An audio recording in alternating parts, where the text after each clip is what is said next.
Bai Ningbing memaksaku bercerai demi putra mentornya. Dia tidak tahu bahwa aku telah terlahir kembali. Aku menandatangani perjanjian perceraian tanpa ragu-ragu. Berbalik dan menikahi penyelamatku.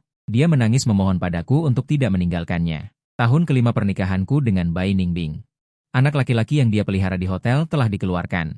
Semua orang tahu itu, agar dia tidak menanggung. Gelar pihak ketiga, Bai Ningbing datang kepadaku dengan perjanjian perceraian, mengatakan bahwa Guru Xiao membantuku di masa lalu. Sebelum dia meninggal, dia memintaku untuk merawat Xiao Cheng dengan baik. Sekarang hal semacam ini terungkap, aku tidak bisa mengabaikannya.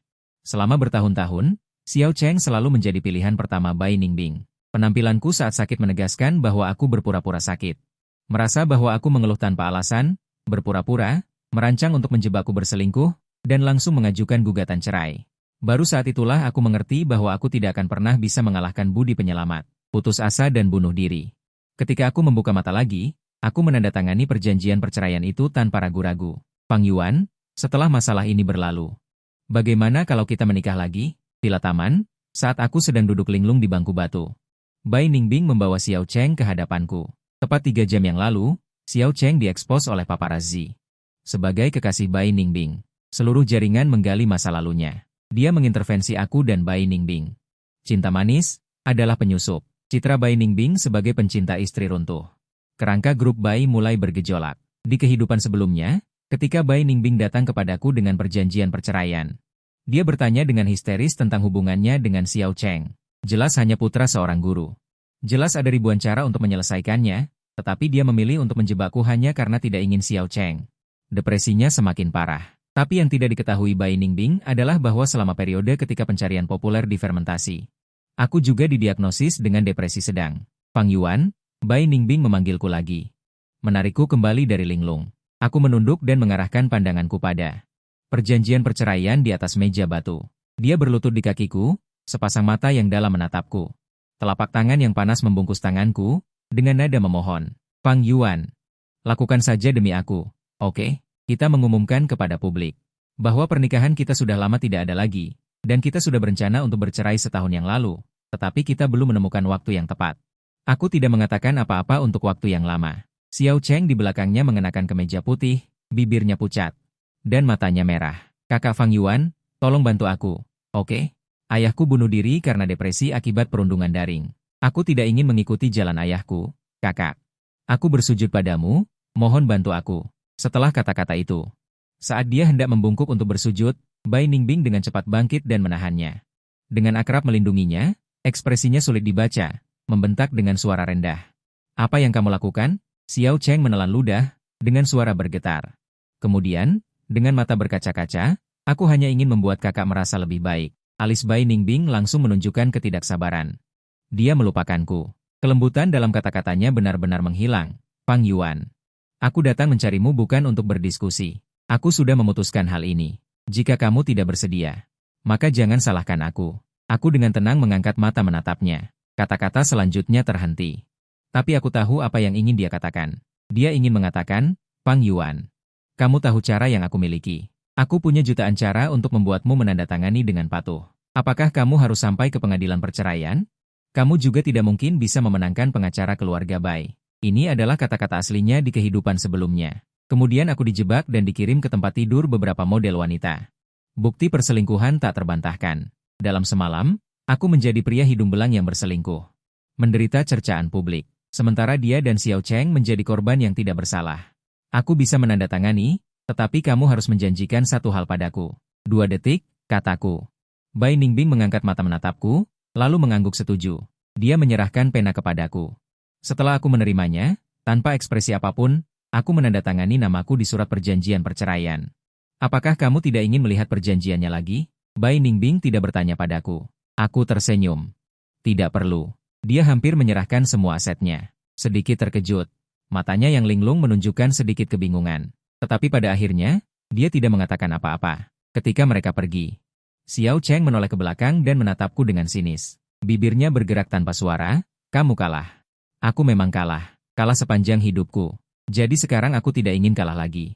Setelah menyelesaikan urusan, layar ponselku menyala. Itu adalah pesan dari Bai Ningbing. Aku membuatmu merasa dirugikan hari ini, Fang Yuan. Maafkan aku. Setelah masalah ini selesai, Aku akan memberimu pesta pernikahan yang meriah lagi. Kita rujuk. Aku tidak bisa hanya melihat Xiao Chen depresi semakin parah. Kamu mengerti aku kan? Aku melihat kalimat ini, tidak bisa menahan tawa, dengan air mata di sudut mata. Di kehidupan sebelumnya juga begitu, Bai Ningbing memaksa aku bercerai, mencari temannya untuk membujuk. Dia minum sampai mabuk berat, tapi dia lupa, temannya juga temanku. Wang Yu sambil menangis dengan sungguh-sungguh membujuk Bai Ningbing. Jangan karena Xiao Chen sampai mengorbankan pernikahanmu. Di sisi lain dia mengepalkan tangan di depanku. Memintaku mencoba memahami Bai Ningbing. Mengatakan Bai Ningbing adalah orang yang menghargai persahabatan. Dahulu jika bukan ayah Xiao Chen. Menghargai kemampuan Bai Ningbing, memberinya investasi, membantunya memulai usaha. Bai Ningbing tidak akan seperti sekarang. Saat itu aku menangis membantah. Bai Ningbing bisa punya jutaan cara. Untuk mengklarifikasi masalah ini, mengapa harus bercerai? Wang Yu terdiam. Dia bertanya pada Bai Ningbing. Saat itu Bai Ningbing menjawab, selalu harus mengecewakan seseorang. Aku hanya bisa mengorbankan Ayuan. Dia mencintaiku, bisa memahamiku. Karena aku mencintainya, jadi mengorbankanku. Dari mana logikanya? Untungnya aku masih punya kesempatan. Selama itu tentang Xiao Chen, Bai Ningbing selalu menanganinya dengan sangat cepat. Siang hari baru saja menandatangani surat perceraian di sini, malamnya sudah mengatur konferensi pers. Dan meminta asistennya untuk memintaku hadir untuk mengklarifikasi. Aku belum membuka mulut, asistennya mengira aku akan menolak. Langsung menyampaikan perkataan Bai Ningbing yang dibawanya. Dia berkata, Tuan Fang Yuan, konferensi pers ini, Anda harus hadirkan? Bahkan jika bukan untuk Tuan Bai, juga untuk reputasi Anda. Aku tertegun sejenak. Akhirnya mencibir, Bai Ningbing mengancamku, dan mencoba menggunakan cara di kehidupan sebelumnya. Untuk memaksaku berkompromi, menjelek-jelekan aku, membiarkanku berjuang di bawah opini publik. Pada akhirnya hanya bisa membungkuk dan menunduk, aku tidak pernah mengerti. Bai Ningbing sebenarnya menganggapku sebagai suami. Atau sebagai musuh, sekarang dia ingin mengklarifikasi hubungannya denganku di depan umum, aku juga tidak terkecuali. Konferensi pers diatur di lobi hotel termewah di Jingbei, yang diundang untuk berpartisipasi juga semuanya. Wartawan yang paling berpengaruh di industri, Xiao Chen mengenakan setelan jas menggandeng Bai Ningbing saat muncul berdampingan. Wartawan langsung berkerumun, Bai Ningbing tanpa sadar melindungi Xiao Chen di belakangnya. Sambil tersenyum, dia menghalangi mikrofon untuknya. Sebentar, saya akan menjawab pertanyaan kalian semua satu persatu. Sekarang, mohon beri saya sedikit ruang. Baiklah, suaranya lembut, saat dia mendongak, tatapannya bertemu dengan tatapanku. Aku, yang juga dikelilingi oleh wartawan, saling bertatapan. Aku bahkan masih sedikit berharap. Bai Ningbing juga akan membantuku keluar dari situasi ini. Tapi sedetik kemudian, dia dengan acuh tak acuh mengalihkan pandangannya. Dengan senyum di bibirnya, dia menggandeng Xiao Cheng dan berjalan ke atas panggung. Seolah-olah dia tidak melihatku. Aku mencibir sinis. Wartawan yang paling dekat denganku. Mungkin seorang pekerja magang, dengan hati-hati menyerahkan mikrofon kepadaku dan bertanya. Tuan Fang Yuan, apakah Anda benar-benar bercerai dengan Nona Bai? Ya. Aku tersenyum dan mengangguk menjawab. Pekerja magang itu mendorong kacamatanya. Tapi Anda dan Nona Bai saling kenal sejak SMA, berpacaran selama 7 tahun. Menikah selama 5 tahun. Bulan lalu, Nona Bai bahkan menghabiskan banyak uang untuk membelikan Anda sebuah pulau kecil. Dinamai dengan nama Anda. Aku masih tersenyum, tapi senyumku tidak sampai ke mata. Saat itu dia berhutang padaku. Untuk merawat Xiao Cheng yang sakit, dia membatalkan janjinya di hari ulang tahunku. Bahkan lebih sedikit dari hadiahku. Di kehidupan sebelumnya, aku masih merasa bangga akan hal ini. Baru kemudian aku tahu. Ini datang dari Xiao Cheng. Pulau kecil ini dipilih oleh asisten Bai Ningbing. Dan dia bahkan tidak tahu di mana pulau itu berada. Apakah Anda masih mencintai Nona Bai sekarang? Dia menatapku dengan gugup. Para wartawan yang mengelilingiku juga terdiam. Bahkan Bai Ningbing di atas panggung juga menatapku. Alisnya sedikit berkerut. Dan aku hanya menatapnya dengan jujur. Lalu, bercanda berkata, tidak lagi. Wawancara denganku tidak menunggu sampai selesai. Setelah Bai Ningbing mengklarifikasi bahwa pernikahannya denganku sudah tidak berarti setahun yang lalu, aku mundur. Dalam semalam, aku menjadi barang bekas yang tidak diinginkan Bai Ningbing. Sementara Xiao Cheng menjadi satu-satunya korban yang tidak bersalah dalam opini publik ini. Wawancara hari itu di platform sosial menduduki peringkat teratas selama beberapa hari. Popularitas topik tidak berkurang, terutama perkataan Bai Ningbing, aku dan Fang Yuan setahun yang lalu. Juga berencana untuk bercerai, hanya saja waktunya belum tepat. Awalnya kami ingin menanganinya secara diam-diam, tetapi sekarang telah memengaruhi orang yang tidak bersalah, jadi kami terpaksa memberikan klarifikasi publik. Tuan Xiao Cheng bukanlah di antara kami. Penyebab keretakan hubungan, dia adalah satu-satunya yang guru khawatirkan di dunia ini, aku akan menjaganya. Tidak dapat disalahkan, Kuharap semua orang melihat masalah ini dengan rasional, ada penggemar yang terpengaruh. Alasan mengapa hubunganku dengan Bai Ningbing retak adalah karena aku tidak bisa mentolerir ketidaksetiaan, dan aku mengubah persahabatan saudara-saudari mereka yang murni. Kebaikan yang disebut-sebut dipikirkan dengan matang, dan kemudian mengatakan bahwa aku picik dan tidak cukup murah hati. 5 tahun sebagai suami istri, aku tidak belajar sedikit pun tentang kesetiaan dan kebenaran dari Bai Ningbing. Topik ini telah berkembang selama beberapa hari. Tidak lama kemudian, semua orang akan lupa, aku berhenti. Aku tidak bisa menahan tawa kecil, juga dimarahi di platform sosial. Mengapa perbedaannya begitu besar? Fang Yuan, 2 bulan lagi adalah tahun baru Imlek, tunggu hingga awal tahun depan. Bagaimana kalau kita rujuk? Dia menatapku, tepat ketika dia hendak menghampiriku. Aku mundur selangkah, mengalihkan pandanganku dengan ekspresi datar ke arah wartawan yang dihalangi oleh pengawal tidak jauh dari sana. Bai Ningbing tampaknya juga menyadari perbedaan itu, berhenti di tempatnya. Bai Ningbing, aku akan kembali ke Hong Kong, memang sudah lama kamu tidak kembali, tidak ada salahnya untuk kembali. Tunggu tahun baru Imlek, aku akan menjemputmu kembali. Aku tidak akan kembali. Aku dengan tenang menyela kata-kata Bai Ningbing. Senyum tipisnya membeku di wajahnya, dengan sedikit kebingungan di matanya. Aku berkata lagi. Dulu aku setuju untuk menandatangani surat perjanjian cerai, kamu menjanjikan satu hal kepadaku. Sekarang saatnya untuk mewujudkannya. Bai Ningbing menatapku dengan tatapan kosong, saat aku baru terlahir kembali, aku menggunakan beberapa detik singkat untuk mencerna cinta dan kebencian terhadap Bai Ningbing. Alasannya adalah pada saat aku melihat perjanjian perceraian, aku berpikir untuk mengamuk dan merobeknya. Bertengkar dengannya, tetapi pada akhirnya akal sehat menguasai. Lama kemudian, aku tersenyum, Bai Ningbing, aku harap kamu tidak akan pernah muncul di hadapanku lagi. Setelah Fang Yuan selesai berbicara sambil tersenyum, dia menghilang di antara kerumunan. Bai Ningbing tidak bisa bereaksi untuk waktu yang lama, untuk sesaat.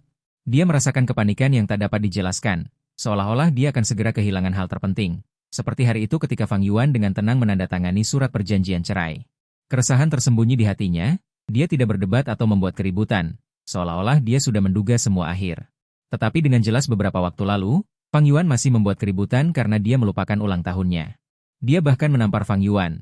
Dia mengira dia mengajukan perceraian palsu, Fang Yuan akan mengamuk dan bertengkar dengannya. Dia bahkan sudah siap untuk menghadapinya, tetapi dia tidak melakukannya, mengambil pena. Ekspresinya tenang seperti air yang tenang dan mati. Saat itu, dia sempat ingin menghentikan Fang Yuan, tapi pada akhirnya dia tidak melakukan apapun. Dia berpikir, tidak apa-apa, Fang Yuan sangat mencintainya. Mereka hanya bercerai pura-pura, dia akan memberikan kompensasi yang baik padanya di masa depan. Tapi Xiao Cheng berbeda. Dia tidak bisa membiarkannya terluka dengan cara apapun. Jika bukan karena ayah Xiao Cheng yang melihat bakatnya saat itu. Mengambil risiko dikeluarkan dari rapat pemegang saham dan memutuskan untuk menginvestasikan proyeknya, membawanya untuk tumbuh. Orang kaya baru yang memulai dari nol, dia tidak akan mencapai kesuksesan seperti hari ini dan tidak pantas untuk Xiao Cheng. Sebelum ayah Xiao Cheng meninggal, dia berharap dia melindungi Xiao Cheng agar hidupnya damai dan sejahtera. Dia tidak ingin Xiao Cheng ditipu. Wang Yu pernah bertanya kepadanya, jika suatu hari, Xiao Cheng dan Fang Yuan jatuh ke jurang secara bersamaan, siapa yang akan kamu selamatkan? Saat itu, dia tertawa, merasa pertanyaan ini terlalu tidak berbobot. Dia akan menyelamatkan Xiao Cheng, tapi dia akan mati bersama Fang Yuan. Wang Yu ikut tertawa bersamanya. Tapi dia bertanya pada dirinya sendiri, bagaimana jika Fang Yuan tidak ingin mati? Bai Ningbing, kamu tidak bisa memanfaatkan perasaan Fang Yuan padamu dan terus membuatnya menderita seperti ini. Jika dia tidak merasakan cintamu, dia juga akan putus asa. Hari itu, dia tidak peduli, bahkan tidak pernah memasukkan kata-kata ini ke dalam hatinya. Tanpa disangka, akhirnya menjadi kenyataan. Malam itu, Bai Ningbing tetap kembali ke villa. Sejak dia menikah, Fang Yuan selalu tinggal di villa di lereng bukit. Dia adalah seorang pelukis yang luar biasa. Pada usia 10 tahun, dia sudah dianggap sebagai pelukis jenius muda berkat lukisan lanskapnya yang luar biasa. Semua orang merasa bahwa pencapaiannya dalam melukis luar biasa, dan dia akan menjadi yang terbaik di industri ini. Kemudian memang demikian, hanya saja setelah menikah. Kata-kata Fang Yuan berubah, tidak lagi seperti dulu. Guru Fang Yuan dengan tulus membimbingnya. Tetapi efeknya tidak signifikan. Kemudian, Fang Yuan berhenti melukis. Bahkan menolak untuk mengambil kuas. Bai Ningbing masuk ke studio lukis Fang Yuan. Ketika dia melihat lukisan pemandangan di atas kanvas itu, dia tertegun sejenak. Beberapa goresan saja namun tampak begitu hidup. Bibi Chen melihat lampu di studio menyala. Dan ketika melihat Bai Ningbing, dia ragu-ragu untuk berbicara. Tuan muda. Bai Ningbing mendongak, kapan Tuan melukis ini? Bibi Chen menjawab, hari ketika Anda menemani Tuan Fang kembali. Bai Ningbing mengangguk, sulit membayangkannya. Namun, Dia tidak bisa tersenyum sama sekali. Setelah keluar dari studio, dia kembali ke kamar bersama Fang Yuan. Jelas dia berkali-kali mengatakan pada dirinya sendiri bahwa dia dan Fang Yuan hanya bercerai pura-pura. Selama badai berlalu, dia akan melamar Fang Yuan lagi dan mengadakan pesta pernikahan yang mewah. Tapi entah kenapa, hatinya selalu terasa kosong. Kata-kata Fang Yuan hari ini, dia semua anggap sebagai omong kosong saat dia marah. Jing Bei memiliki Fang Yuan dan rumahnya. Bagaimana mungkin dia tidak kembali? Tok-tok, pintu kamar tidur tiba-tiba diketuk. Bai Ningbing, yang duduk di ujung tempat tidur, mengangkat kepalanya. Itu Xiao Cheng. Dia mengenakan pakaian tipis, wajahnya memerah. Berdiri di depan pintu kamar, menatap Bai Ningbing dengan tenang. Kenapa kamu datang? Xiao Cheng mengerutkan bibirnya. Aku takut sendirian di hotel, jadi aku datang mencarimu. Biarkan Chen Ma menyiapkan kamar tamu untukmu, kamu bisa tinggal di sini dulu. Saat dia hendak memanggil Chen Ma, Xiao Cheng melangkah masuk ke kamar, sepasang mata yang lembut dan penuh kasih sayang. Menatap Bai Ningbing, GGA Bing, aku tidak ingin tinggal di kamar tamu. Bolehkah? Dia bertanya dengan lembut. Alis Bai Ningbing semakin berkerut. Awalnya ingin menolak, tetapi melihat matanya yang sedikit merah, hatinya tetap luluh. Saat pesawat mendarat di Hong Kong, Yan Chu yang menjemputku. Saat itu, dia berusia 18 tahun. Menyelamatkan seorang lelaki tua tetapi malah digigit balik, dihukum 3 tahun. Karena memiliki catatan kriminal. Tidak ada perusahaan yang mau menerimanya. Dalam perjalanan pulang, saat bertemu preman dan hampir dirampok, dia kebetulan lewat. Awalnya aku mengira dia akan bersikap dingin, tetapi tidak. Dia hampir tidak ragu-ragu. Hari itu aku bertanya padanya, bagaimana jika aku juga menggigitmu balik? Dia tersenyum pahit, kalau begitu, aku terima saja. Aku menggunakan kekuatan keluarga untuk membersihkan namanya. Pada hari kebenaran terungkap, dia berdiri di kejauhan. Melewati kerumunan, menatapku dengan mata merah, membungkuk berterima kasih. 3 tahun penjara tidak menghapus kebaikannya. Ayahku juga melemparkan ranting zaitun kepadanya karena dia telah menyelamatkanku, mengatur agar dia masuk ke grup. Mulai dari bawah, sekarang dia sudah menjadi asisten ayahku yang paling cakap. Tuan Fang, lama tidak bertemu. Yan Chu mengenakan mantel.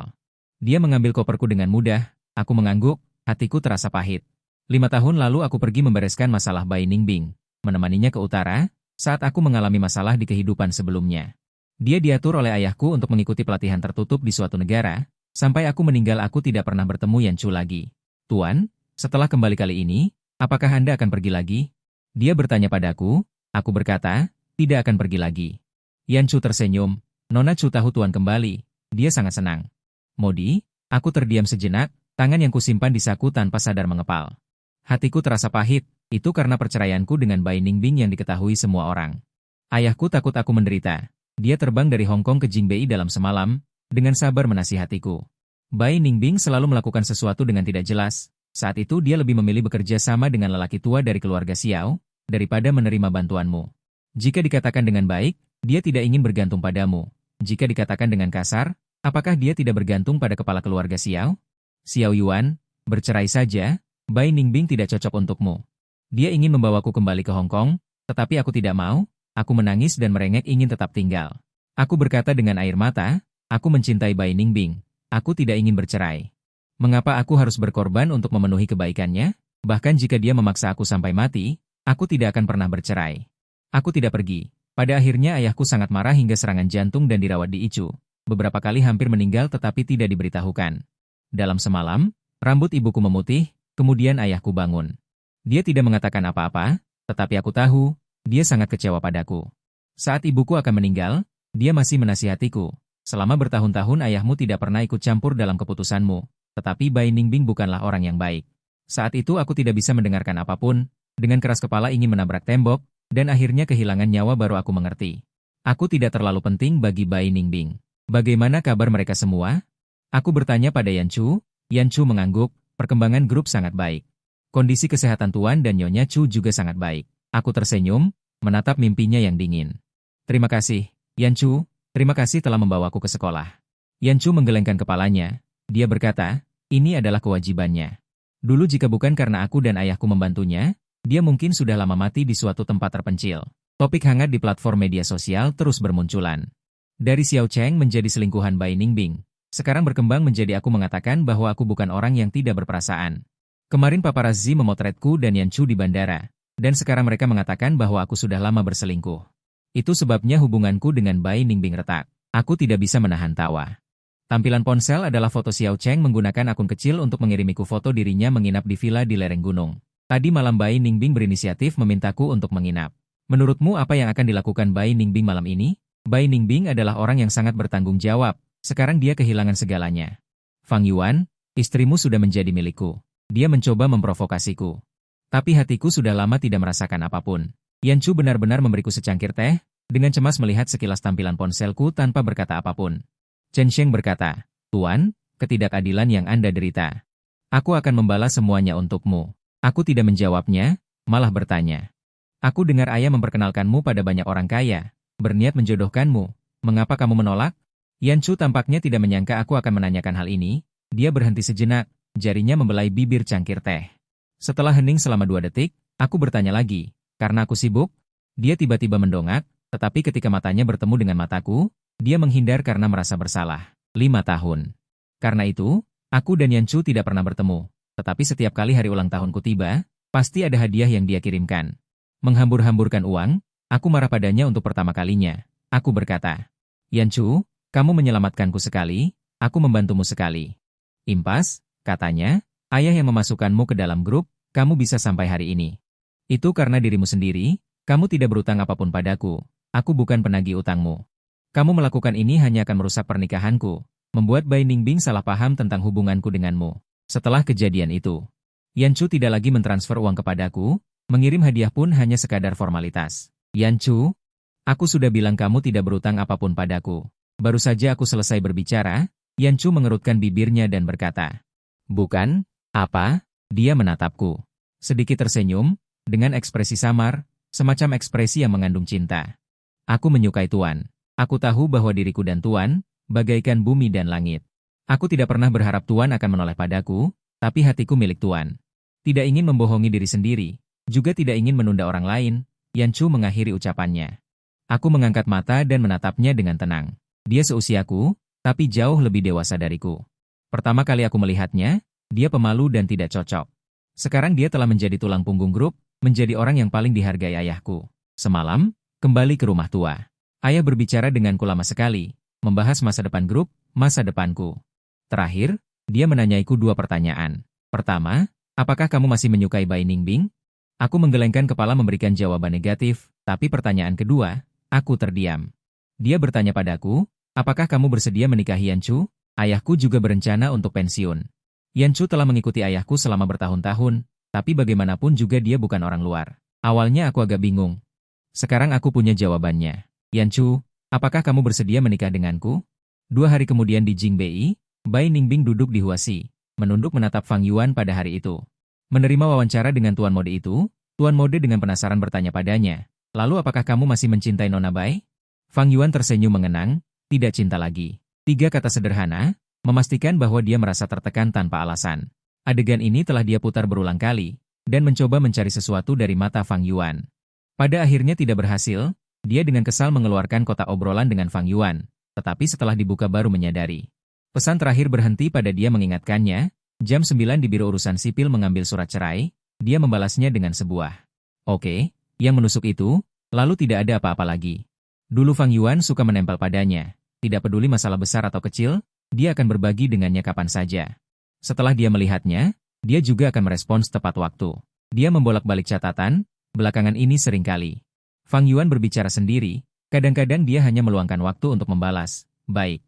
Atau, aku tahu, pekerjaan di grup sangat sibuk. Xiao Cheng menderita depresi setelah kematian guru Xiao, dan berkali-kali mencoba bunuh diri. Dia sama sekali tidak bisa mengurus semuanya. Tiba-tiba, Wang Yu mengirim pesan. Fang Yuan akan menikah dengan Yan Chu. Bai Ningbing tiba-tiba berdiri, tanpa sengaja menyentuh rak bunga di sebelahnya. Lukisan pemandangan alam jatuh ke lantai. Saat dia buru-buru mengambilnya, sebuah laporan medis tertekan di bawah papan gambar. Dia tertegun selama 2 detik. Ketika dia selesai membaca semua isinya, ujung jarinya sedikit bergetar. Emosi pasien sangat fluktuatif, berulang kali muncul pikiran untuk bunuh diri, dan mengalami gangguan tidur yang parah. Setelah penilaian, pasien memiliki kecenderungan depresi sedang. Tanggal yang tertera adalah hari dia mengajukan perceraian palsu kepada Fang Yuan. Kakak Bing, apa yang terjadi? Xiao Cheng mendengar suara dan bergegas keluar dari studio di kamar tidur utama. Ketika dia melihat di tangan Bai Ningbing seluruh laporan medis. Kilatan perhitungan melintas di matanya. Bisakah saya melihat laporan medis ini? Xiao Cheng bertanya dengan suara rendah. Bai Ningbing tidak mengatakan apapun, hanya merasakan sakit yang menyesakkan di dadanya. Dia mengambil alih laporan medis dan membaliknya beberapa halaman, lalu berpura-pura lega. Menepuk bahu Bai Ningbing dan menghibur, "Kakak Bing. Jangan khawatir. Apa kakak lupa? Saya juga penderita depresi. Bagaimana saat kambuh? Kakak sudah melihatnya. Hari itu saya bertemu dengan kakak. Dia sangat sehat dan sama sekali tidak terlihat sakit. Kakak mungkin terlalu marah, sehingga mengambil laporan medis palsu untuk membujukmu." Xiao Cheng menatap Bai Ningbing dan hendak melanjutkan perkataannya. Bai Ningbing menahan emosi di dalam hatinya dan mengambil laporan medis itu dari tangannya. Baru saja berjalan 2 langkah. Tiba-tiba teringat sesuatu dan menoleh untuk berkata kepadanya, "Jangan tinggal di kamar tidur utama mulai lusa. Fang Yuan pasti akan membuat keributan jika dia tahu." Setelah mengatakan itu, Xiao Cheng tercengang di tempat. Ketika dia bereaksi dan mengejar keluar, "Kakak Bing." Bai Ningbing sudah turun ke bawah. Bahkan tidak sempat mengambil mantelnya. Terlepas dari apakah laporan medis itu benar atau palsu, terlepas dari apakah Fang Yuan akan menikah dengan Yan Chu, satu-satunya pikirannya saat ini adalah bertemu Fang Yuan dan membawanya pulang. Yan Chu sangat mementingkan pernikahan kami. Setiap detail ditentukan sendiri. Siang hari pergi ke perusahaan dan lokasi pernikahan. Malam hari duduk di ruang tamu menulis surat cinta dengan cermat. "Yan Chu, serahkan saja urusan ini kepada asisten. Kamu sudah sangat lelah bekerja, tidak perlu repot-repot." Aku memegang cangkir dan berdiri di tangga. Berkata kepada Yan Chu di ruang tamu. Dia meletakkan pena dan tersenyum padaku. "Apapun itu, aku ingin memberikan yang terbaik untuk Tuan. Aku tahu Tuan mungkin tidak memiliki aku di hatinya. Tapi aku menempatkan Tuan di lubuk hatiku. Saat tatapanku bertemu dengannya, aku tertegun sejenak. Hatiku berdebar lagi setelah sekian lama. Tuan tidak perlu merasa terbebani, cukup jadilah pengantin pria yang tampan." Yan Chu masih tersenyum, emosi di matanya saat menatapku tidak lagi tersembunyi. Akhirnya aku tersenyum dan berpikir. Mengangguk, hanya saja aku tidak menyangka Bai Ningbing akan menemukan Hong Kong.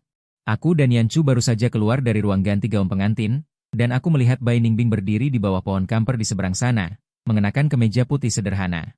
Rambutnya berantakan, wajahnya sedikit pucat, tidak ada secercah cahaya pun di matanya. Tatapannya tertuju pada tangan yang saling menggenggam antara aku dan Yan Chu. Sesaat, lalu beralih. Bai Ningbing memaksakan senyum, menatapku, "Fang Yuan. Aku datang menjemputmu pulang. Kita tidak perlu menunggu sampai awal tahun depan. Sekarang kita kembali dan menikah lagi." "Baik." Setelah kata-kata itu diucapkan, dia berjalan beberapa langkah ke arah kami. Yan Chu secara refleks ingin menghalangi jalannya di depanku, tapi aku menghentikannya. Rambut di pelipisku sedikit berantakan. Sambil berbisik lembut, "Kamu tunggu di mobil dulu, aku akan segera kembali. Ibu membuatkan makanan kesukaanmu malam ini, nanti kita pulang bersama." Yan Chu menatapku. Sudut bibirnya sedikit terangkat, dengan suara yang kaku, "Baik." Akhirnya, dia melirik Bai Ningbing dengan acuh tak acuh, lalu melangkah menuju garasi. Saat ini, hanya tersisa aku dan Bai Ningbing di pinggir jalan. Dia mencoba mendekatiku, tapi aku dengan tenang mundur beberapa langkah dan berkata dengan suara lembut, "Nyonya Bai, sebaiknya kita menjaga jarak. Kalau tidak, nanti difoto oleh paparazzi. Di media sosial pasti akan tersebar berita tentang jika aku sengaja terus terlibat dengan mantan istriku, kapanpun." Orang-orang selalu sangat keras terhadap pria. Masalah dengan Xiao Cheng adalah contoh yang bagus, jelas dari awal hingga akhir. Yang gila dan tak terkendali adalah Bai Ningbing. Namun pada akhirnya, akulah yang dianggap kurang toleran, Fang Yuan. Mata Bai Ningbing meredup, emosi pahit mencapai dasar matanya, kejadian di platform. Aku sudah meminta asisten untuk menanganinya. Maafkan aku, membuatmu merasa dirugikan. Aku tidak tahu kau mengalami begitu banyak masalah. Aku tidak tahu, Bai Ningbing. Kau tahu? Aku menatapnya dan berkata dengan tenang. Jika dia tidak tahu bagaimana opini publik bisa menyakitkan, dia tidak akan lebih memilih menceraikanku demi membantu Xiao Cheng. Di kehidupan sebelumnya, saya dijebak berselingkuh dengan banyak pembantu wanita. Dan setelah dijatuhi hukuman cerai dari Bai Ningbing, hidup saya berada di ambang bahaya.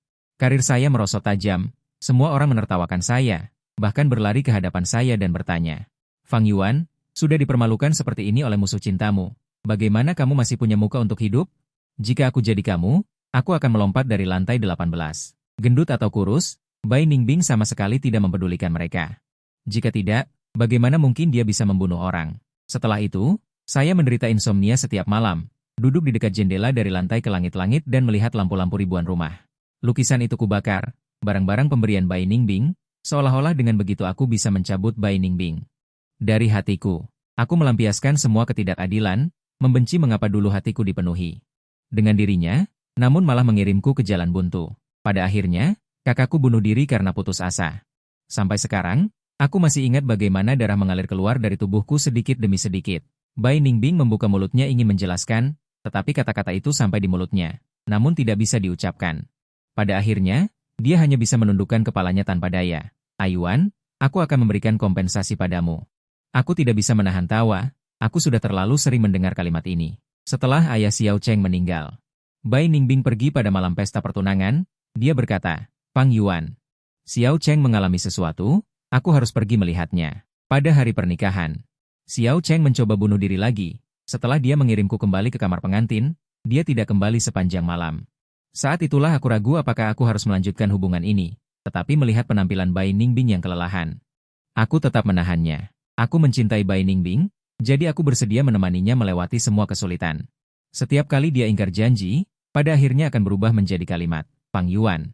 Aku akan memberikan kompensasi yang baik padamu di masa depan. Bai Ningbing selalu berpikir bahwa hidup kita masih panjang, tetapi dia lupa. Cinta itu bisa terkikis. Di kehidupan sebelumnya, pada akhirnya, aku sudah tidak bisa membedakan apakah aku mencintai Bai Ningbing atau itu hanya obsesi. Tapi pada akhirnya, aku mencemooh. Bai Ningbing, sebenarnya yang kuinginkan sudah sangat sedikit, tetapi kamu tetap tidak bisa mengurusku. Aku juga adalah harta yang dijunjung tinggi oleh orang tuaku, mengapa kamu bisa menginjak-injakku seperti ini? Jadi sudahlah. Setelah kata-kata itu selesai, aku menarik pandanganku.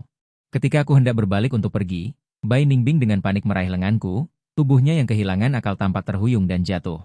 Penyelamatan pucat menutup. Aku tidak setuju. Ini tidak bisa dibiarkan begitu saja. Fang Yuan, kamu adalah suamiku. Kamu tidak bisa meninggalkanku. Karena penyesalan, aku tertawa dan menarik tanganku. Kita sudah bercerai, Bai Ningbing. Kau memaksaku menandatangani surat cerai itu. Kau mengancamku untuk menghadiri konferensi pers untuk mengklarifikasi, dan mengawasiku sampai ke kantor catatan sipil untuk mengambil akta cerai. Semua ini kau lakukan. Tidak bisa diingkari, kan? Bai Ningbing terdiam. Aku ingin pergi. Ketika dia ingin mengejarku lagi, aku sedikit mengangkat daguku ke arah belakangnya. Nyonya Bai, sebenarnya Anda dan Tuan Xiao juga cukup serasi. Ekspresi Bai Ningbing langsung pucat. Dia tiba di Hong Kong tengah malam. Setelah asistennya menemukan jadwal Fang Yuan, dia datang mencarinya tanpa istirahat sedikit pun. Hanya saja ketika dia melihatnya mengenakan gaun pengantin dan tertawa serta bercanda dengan Yan Chu, dia perlahan berhenti. Dia hanya berdiri tegak di bawah pohon jalanan dan melihat. Entah sejak kapan, dia sepertinya jarang melihat Fang Yuan tertawa sebahagia itu lagi. Setiap kali mereka bertemu, mereka akan bertengkar karena Xiao Cheng. Perlahan-lahan, dia tidak sering pulang lagi. Entah menginap di perusahaan atau mabuk-mabukan dengan Wang Yu dan teman-temannya, bahkan tidak pulang. Jadi pada saat itu, dia sangat sadar bahwa hari itu di Biro Urusan Sipil. Kata-kata yang diucapkan Fang Yuan berasal dari lubuk hatinya. Dia tidak menginginkannya lagi. Tetapi dia tidak bisa hidup tanpanya. Berapa lama mereka berdua sibuk di toko gaun pengantin. Selama itu pula dia berdiri di luar. Dia bahkan berpikir untuk menerobos masuk dan memukul Yan Chu, memperingatkannya untuk tidak mengingini suamiku. Tetapi pada akhirnya, dia tetap tidak bisa mengambil langkah itu. Dia takut Fang Yuan akan membencinya, kakak Abin. Kakak sudah pergi lama. Xiao Cheng menarik-narik ujung baju Bai Ningbing, menarik kembali Bai Ningbing yang sedang linglung. Dia menunduk menatapnya, suaranya agak serak dan gelap. Kenapa kamu datang? Aku dengar kakak akan menikah dengan orang lain, takut kamu sedih. Jadi aku datang menemuimu. Dia berkata mesra, lalu hendak memeluk Bai Ningbing. Tapi Bai Ningbing mengerutkan kening. Mengulurkan tangan menekan bahu Xiao Cheng. Beberapa saat kemudian, matanya berkaca-kaca. Abin kakak, kakak tidak menginginkanmu, aku menginginkanmu. Kita juga menikah, bagaimana? Bai Ningbing tidak pernah menolak permintaannya. Dia awalnya mengira setelah Fang Yuan bercerai dengannya, dia bisa berhasil menggantikan posisi menantu keluarga Bai, tapi saat ini, Bai Ningbing langsung menjadi dingin. Xiao Cheng, apakah kamu tahu apa yang kamu katakan? Aku tahu, Bai Ningbing, aku menyukaimu. Untuk pertama kalinya dia mengatakan isi hatinya, tapi Bai Ningbing tersenyum pucat, tertawa dan kemudian menangis. Wang Yu telah melihatnya berkali-kali. Xiao Cheng menatapmu dengan gelisah, jika kamu tidak ingin pernikahanmu hancur. Sebaiknya kau mengirimnya pergi. Bai Ningbing, kau terlalu buta dan tidak melihat niat Xiao Cheng padamu. Kirim saja Xiao Cheng. Jangan biarkan dia menghancurkan pernikahanmu. Tapi dia tidak pernah percaya padaku. Memang pantas, Hong Kong jauh dari Beijing, tetapi jika sesuatu sampai ke platform sosial, itu akan berkembang dengan cepat. Pada hari ketiga Bai Ningbing menggangguku, Yan Chu mengirim bukti rekayasa medis Xiao Cheng. ke email Bai Ningbing dan juga mencantumkan bukti bahwa Bai Ningbing telah berkali-kali mengingkari janjinya padaku demi Xiao Cheng, dan membentuk klarifikasi yang dipublikasikan secara online. Dalam semalam, opini publik terpolarisasi, tetapi itu tidak ada hubungannya denganku. Jika aku benar-benar harus membalas budi penyembuhan ayah Xiao Cheng saat itu, apakah tidak cukup dengan uang dan sumber daya? Mengapa harus menindas suaminya sendiri? Dan memaksa suaminya putus asa dan bercerai? Reputasi Bai Ningbing rusak, dan saham grup bergejolak. Tidak lama kemudian, aku juga menemukan secara tidak sengaja bahwa Xiao Cheng telah membuat sandiwara sendiri. Menyewa orang untuk memotret dia dan Bai Ningbing memasuki dan keluar hotel pada saat yang sama, dan melemparkan bukti bahwa tentara bayaran memarahinya sebagai pihak ketiga, menyebabkan keributan di platform media sosial, dan Bai Ningbing juga sibuk dan kewalahan. Dia awalnya ingin mengirim Xiao Cheng ke luar negeri, tetapi setelah melihat topik ini, dia hampir mencekik Xiao Cheng di pinggir jalan. Dia memaksa Xiao Cheng bertanya mengapa dia melakukan ini. Xiao Cheng awalnya ingin memainkan kartu emosional. Sampai dia hampir tidak bisa bernapas karena dicekik, dia tiba-tiba tertawa gila dan mengaku dengan murah hati. Aku hanya ingin menjadi menantu keluarga Bai, aku hanya ingin memaksa Fang Yuan untuk bercerai denganmu, Bai Ningbing. Selama kamu benar-benar mencintai Fang Yuan, aku tidak akan bisa menemukan celah. Bai Ningbing muntah darah karena marah. Dia pingsan di tempat. Video itu direkam oleh orang yang lewat dan diedarkan secara liar di internet. Harga saham Bai merosot. Setelah Bai Ningbing bangun, dia mulai linglung dan meninggal di tempat. Pada hari pernikahan, Yan Chu memberiku pernikahan yang megah, lautan bunga di seluruh kota. Semalaman kembang api, semua orang tahu saat sunyi, pasti ada tamu yang bercanda. Aku bisa menikahi Yan Chu adalah keberuntungan dari kehidupan sebelumnya. Malam pernikahan, dia memelukku erat. Seolah takut aku akan pergi, akan menghilang, sampai aku memaksanya untuk mengaku. Bai Ningbing bunuh diri. Sebelum meninggal, dia sadar untuk sementara waktu. Dia mengirimkan laporan medis yang kutinggalkan di acara ritual kepada Yan Chu, dan juga menulis surat untukku. Suratnya sangat panjang. Setiap kata adalah penyesalannya kepadaku. Dia juga menceritakan bahwa dia mengalami mimpi buruk. Dalam mimpinya, dia memaksaku untuk bercerai. Aku tidak mau berkompromi. Dia merancang jebakan dan mengirimku ke ranjang beberapa wanita. Akhirnya, aku dengan putus asa menggorok pergelangan tanganku dan bunuh diri. Dia bilang, dirinya dalam mimpi itu tidak sengaja. Dia hanya ingin aku berkompromi dan tunduk, tidak pernah berpikir akan menyakitiku hingga putus asa dan mati. Dan dia tidak tahu bahwa ternyata aku benar-benar sakit. Dia bilang jika dia tahu, dia pasti tidak akan memperlakukanku seperti itu. Ketika dia melihat seluruh ruangan penuh darah, hatinya hancur. Berharap orang yang mati adalah dirinya sendiri. Akhir surat itu adalah kalimat, untungnya. Kejadian dalam mimpi itu tidak terjadi. Ada juga kalimat, maaf, aku mencibir. Fang Yuan, setelah masalah ini selesai, bagaimana kalau kita menikah lagi? Ini, Tuan, Yan Chu sedikit mengernyit. Aku menciumnya dan berkata, Fang Yuan yang dulu sakit. Tapi aku bukan Fang Yuan yang dulu lagi. Meninggalkannya, penyakitnya juga sembuh. Yan Chu tersenyum tak berdaya namun penuh kasih. Aku menatapnya, dan ikut tersenyum. Untungnya, di kehidupan ini aku tidak kehilangan apapun.